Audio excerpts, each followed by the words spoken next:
Assalamualaikum warahmatullahi wabarakatuh. Selamat malam. Izinkan saya memperkenalkan diri. Nama saya Muhammad Dafainus. Saya dari kelas 10 IPS 2. Pada hari ini saya akan menjawab 3 pertanyaan yang masih berkaitan dengan kegiatan LDKPD tahun 2021 kemarin. Yang kemarin sempat menjelaskan tentang kepemimpinan dan organisasi dan lain-lain. Dan berikut ini ada 3 pertanyaan dan saya akan mulai dari nomor 1. Menurut kalian apa arti dari pemimpin? Menurut saya kepemimpinan atau seorang pemimpin adalah seseorang yang mempunyai kemampuan untuk membawa atau mengarahkan anggotanya dan mempunyai kemampuan untuk mempengaruhi anggotanya untuk mencapai tujuan dari suatu organisasi, di mana seorang pemimpin harus bisa menjalankan tugasnya sesuai dengan tupoksi atau kepanjangan dari tugas pokok dan posisi, di mana seorang pemimpin juga harus mempunyai gaya kepemimpinannya sendiri yang dapat mengarahkan atau mengajak anggotanya untuk bisa berkomunikasi, berkoordinasi, dan bekerja sama dalam menjalankan segala kegiatan atau segala tugas yang ada di dalam organisasi itu tersebut. Selain itu, seorang pemimpin yang baik harus bisa berkomunikasi dengan baik kepada anggotanya. Selain komunikasi juga, pemimpin yang baik harus bisa mendengarkan setiap pendapat yang diberikan oleh anggotanya kepada si pemimpin ini.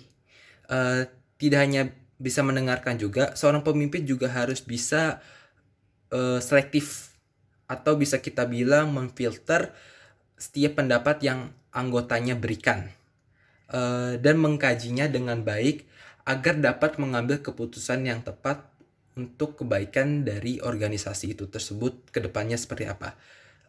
Di mana tentu saja keputusan dibuat oleh si pemimpin ini harus sesuai dengan aturan yang sudah tertera yang ada di dalam organisasi tersebut. Selain itu juga, seorang pemimpin dari organisasi juga harus bisa berkoordinasi terhadap pimpinan dari organisasi lain dalam ketika organisasi satu ini yang dipimpin oleh pemimpin ini ingin melakukan kerjasama dengan organisasi lain. Contohnya kerjasama dagang antara Indonesia dan Korea, kerjasama di bidang pertahanan Indonesia dan Korea, di mana kedua pimpinan negara saling bertemu untuk membahas kerjasama bilateral tersebut. Dan itu jawaban dari nomor 1. Selanjutnya saya akan menjawab pertanyaan nomor 2. Sebutkan 3 kelebihan dan 3 kelemahan yang ada pada diri kalian, tepatnya pada diri saya sendiri.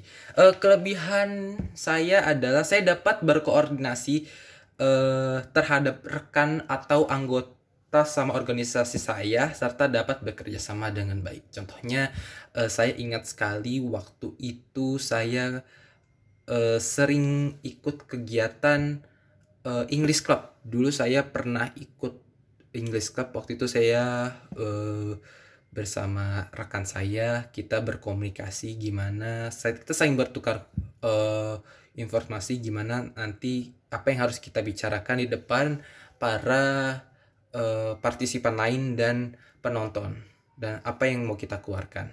Nah, itu.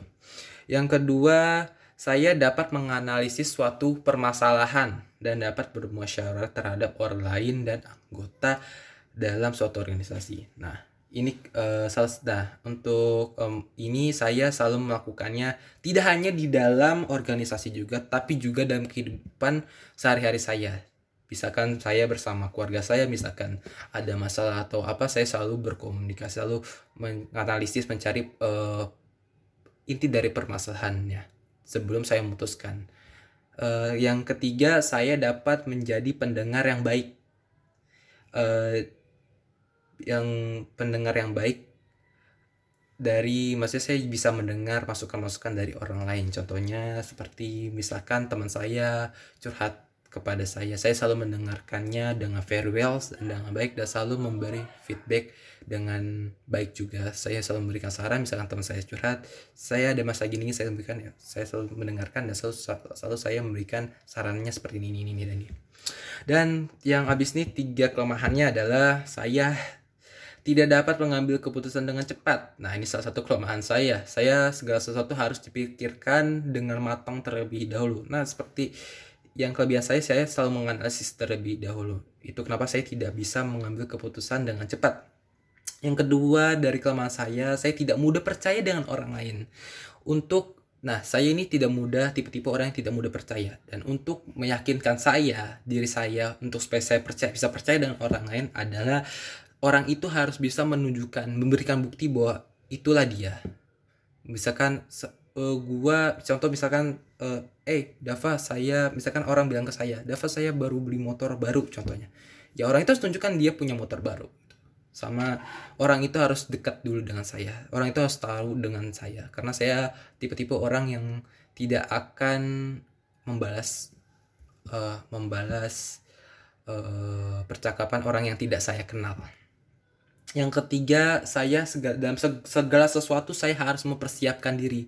Saya tidak bisa melakukan segala sesuatu dengan dadakan. Misalkan saya melakukan dengan dadakan, pasti hasilnya tidak akan memuaskan. Contohnya seperti waktu saya ikut lomba, saya harus latihan berkali-kali baru saya bisa ikut lomba. Kalau misalkan saya tidak latihan, saya pasti tidak akan bisa ikut lomba dan hasilnya mungkin tidak akan memuaskan, mungkin tidak akan berjalan dengan baik. Itu pertanyaan dari nomor 2. Sekarang nomor 3. Apakah kalian tertarik untuk mengikuti organisasi sekolah? Jelaskan beserta dengan alasannya. Iya, tentu saya sangat tertarik, seperti kegiatan basket, English Club, dan kegiatan OSIS. Karena kenapa ya? Karena dengan saya mengikuti kegiatan organisasi yang saya sebutkan tadi, saya dapat menambah pengalaman saya dan ilmu saya dalam kegiatan berorganisasi, dan dapat mempersiapkan diri saya untuk mengikuti jenjang yang lebih tinggi di bidang pendidikan dan di bidang organisasi.